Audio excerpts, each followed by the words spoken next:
Hello, Health Science 3202. This is your week 5 part B video, and we're taking off from slide 29, and we're talking about regulatory agencies.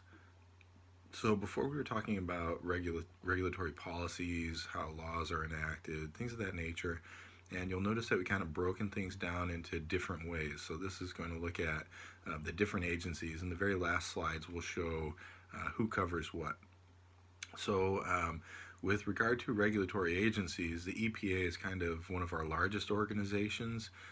It's the Environmental Protection Agency, and it handles things like clean air, clean water, a lot of things that kind of go into that. The Clean Water Act, certainly, but they are a very busy organization, and we'll talk a little bit about what they cover in the future.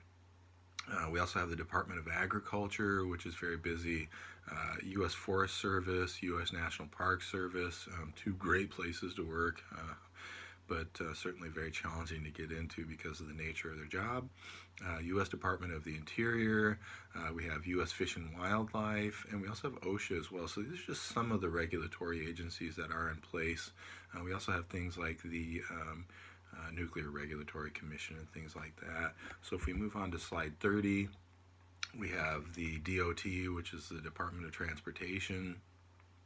We have CPSC, which is the Consumer Product Safety Commission, Health and Human Services, which is where I work with environmental health, HHS. We also have the Nuclear Regulatory Commission and U.S. Army Corps of Engineers.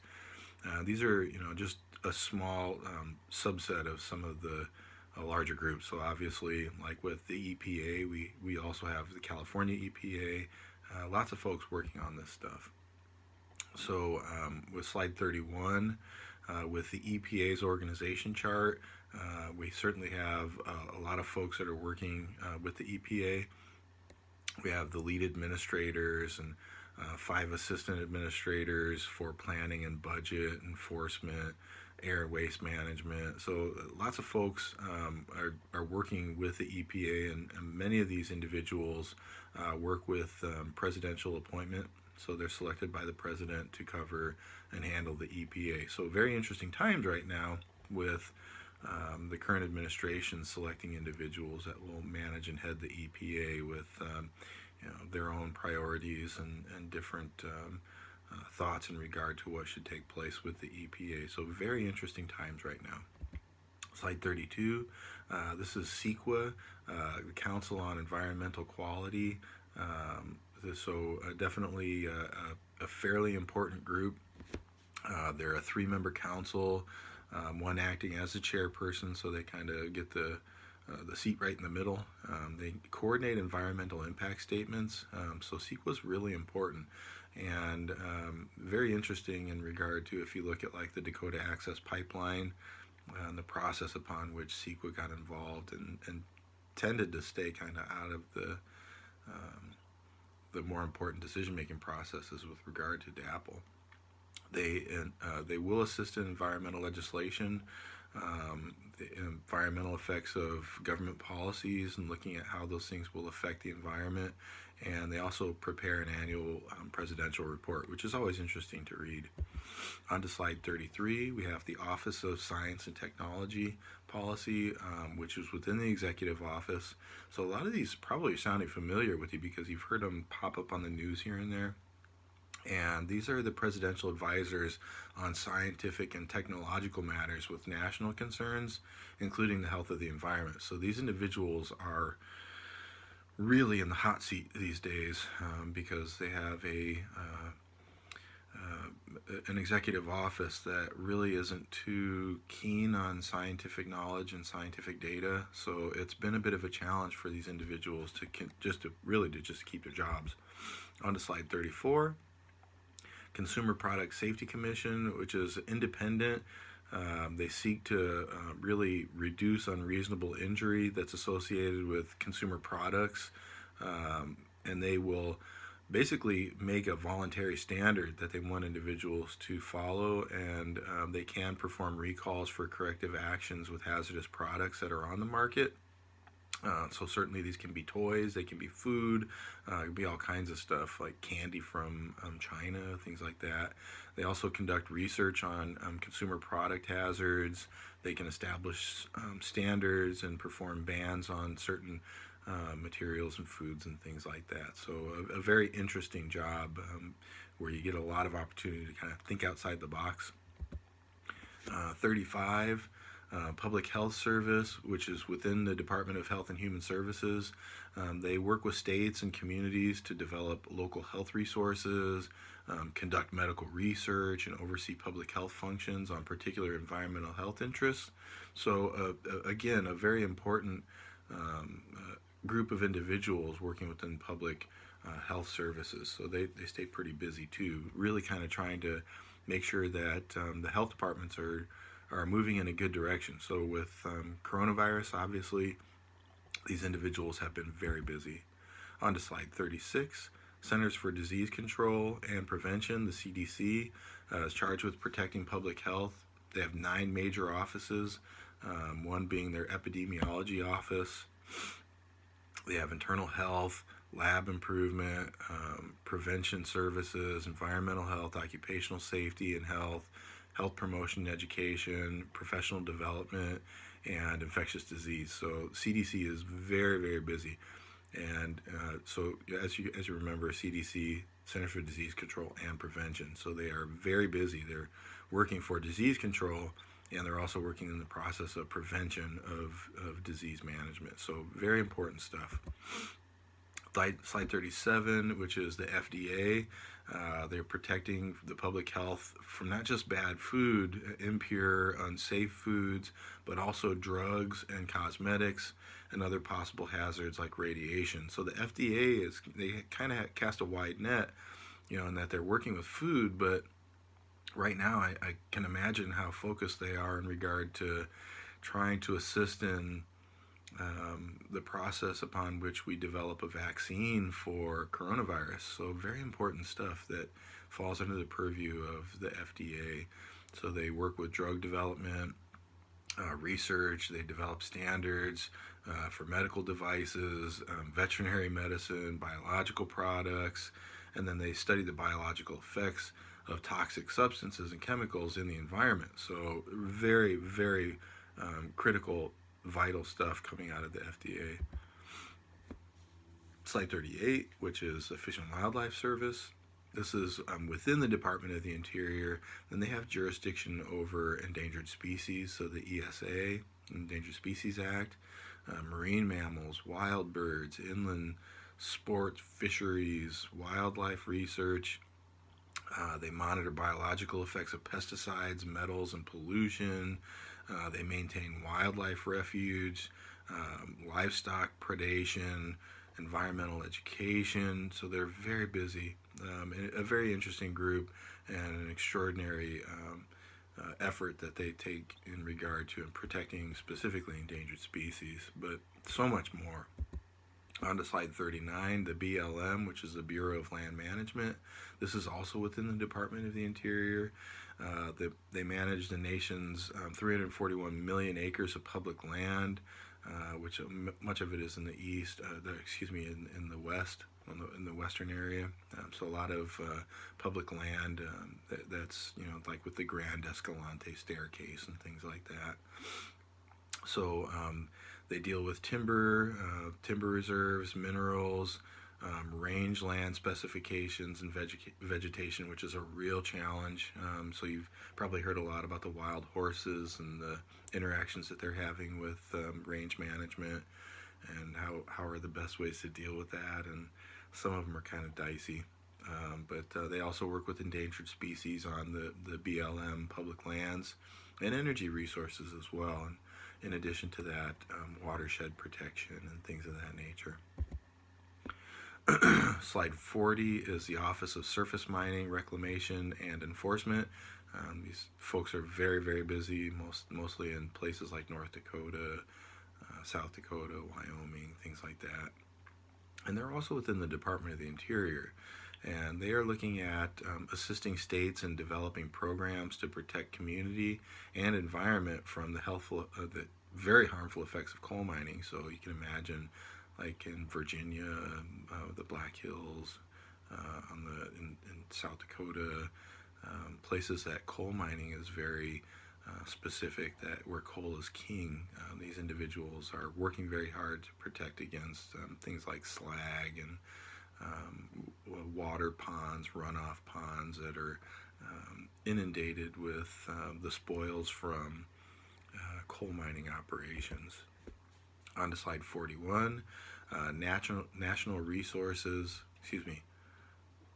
Natural Resources Conservation Service, the NRCS. These folks are going to work within the U.S. Department of Agriculture, and they carry out a lot of different things like soil and water conservation programs, working with developers and landowners to make sure that we're not losing a lot of this soil. So occasionally you'll drive by a site and it will say, if you see dust, contact these individuals. And while that's not going directly to the USDA through the NRCS, this is one of the things that they work on to make sure that it's appropriately managed.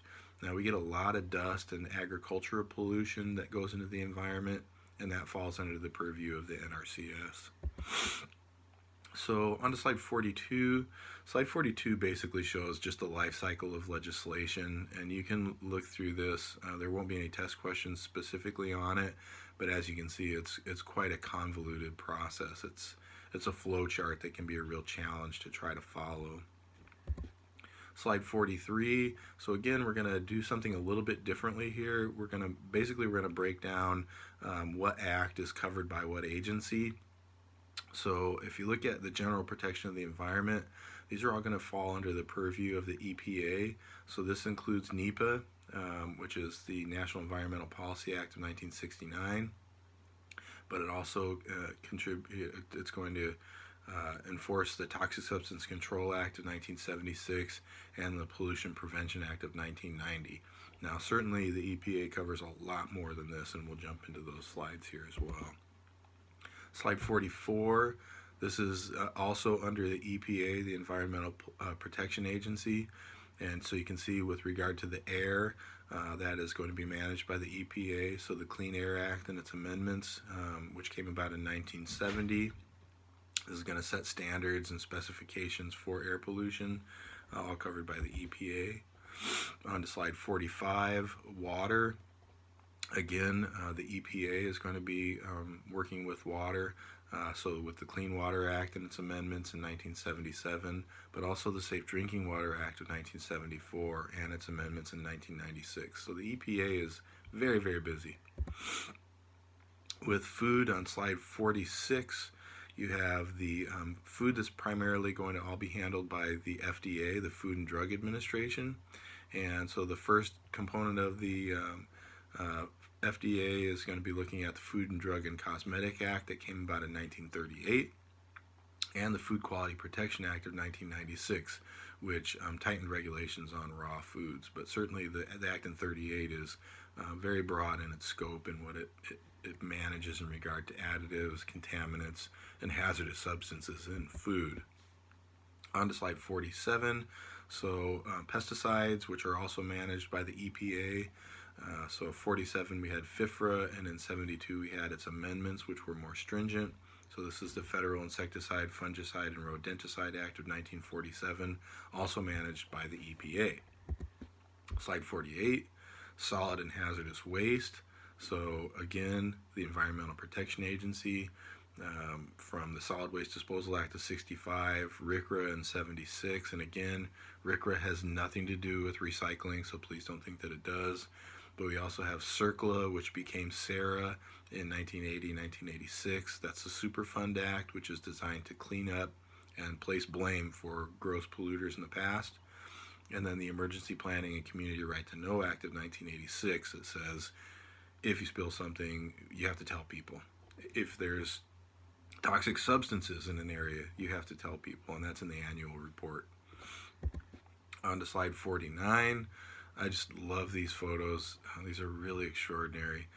So this is regarding radioactive waste, and it's all managed by the Nuclear Regulatory Commission, the NRC. So in '82, the NRC passed the Nuclear Waste Policy Act in regard to high-level radioactive waste. And as you remember, I mean, these things, the NRC doesn't just step in and say, we're passing this act. It has to go through quite a process, which includes Congress and Senate, the House of Representatives, and certainly the President as well. So '82 was the high-level radioactive waste control, and you can see these facilities are just extraordinary. And then the low-level radioactive waste in 1985. And as you remember, with radioactive waste, it's managed by the NRC, the Nuclear Regulatory Commission. On to slide 50. This is OSHA, the Occupational Safety and Health Administration, which is responsible for the Occupational Safety and Health Act. So OSHA is responsible for OSHA. So they're designed to keep you safe at work. And very minimal staff, but very effective in the way they can bring fines against organizations. And they're very good at what they do. But most of us will go our whole lives and we'll never meet an OSHA inspector, and that's always a good thing. On to slide 51. Transportation of hazardous materials, which is managed by the Department of Transportation, the DOT. So we had the Hazardous Materials Transportation Act of 1966, which looked at the appropriate means upon which we would move hazardous materials on our roadways, through the air, by rail, over water, through pipelines, and certainly a very critical part to environmental protection. How do we move it from one place to another? So they work a lot with the placard system, that you'll see a 10 3/4 inch placard on the back of semis and things that are moving these materials, and even rail cars as well. So very vital if you know, say for instance there's a truck, a semi-truck that's on fire. How do you know what's inside of it? And that placarding system comes through the DOT. So with that, we'll move on to slide 52, which is the end. Again, if you have questions or concerns, make sure and send those to me at william.vandyke@csusb.edu. And again, this is the second video for week 5, but I really want you to focus on the fact that next week you're going to have an exam on Thursday, and I probably will not do a study guide for it because really every answer that you're going to have to find is in all of the PowerPoints. I don't go off the PowerPoints to try to trick you, so everything's pretty straightforward. But I will have the exam posted on Thursday, probably fairly early in the day, and you will have the majority of the day to do it. Don't try to do it over a 5 or 6 hour period while you're doing multiple things, because inevitably your computer's going to time out, and at that point you're going to lose everything that you did, and we'll have to try to reset it. It's a real hassle. So make sure you do the exam in one sitting. Sit down and just do it from start to finish. And that's going to be next Thursday. That's going to be Thursday, October the 1st. So make sure you're prepared for that. Make sure and look the PowerPoint presentations over, and make sure that you are aware of the important dates which have been listed on the announcements for Blackboard. But also make sure that you're ready for your paper and your presentation. Again, I don't want you to just do a PowerPoint and send me a PowerPoint. If you do a PowerPoint, you have to have voiceover for the PowerPoint. But I encourage you to just do whatever works best for you. You can do the same thing I'm doing and just set up your cell phone and make a video. You know, tell me what you learned from the article that you chose to write on, or subject that you chose to write on. So with that, let me know if you have any questions or concerns and send those over to me.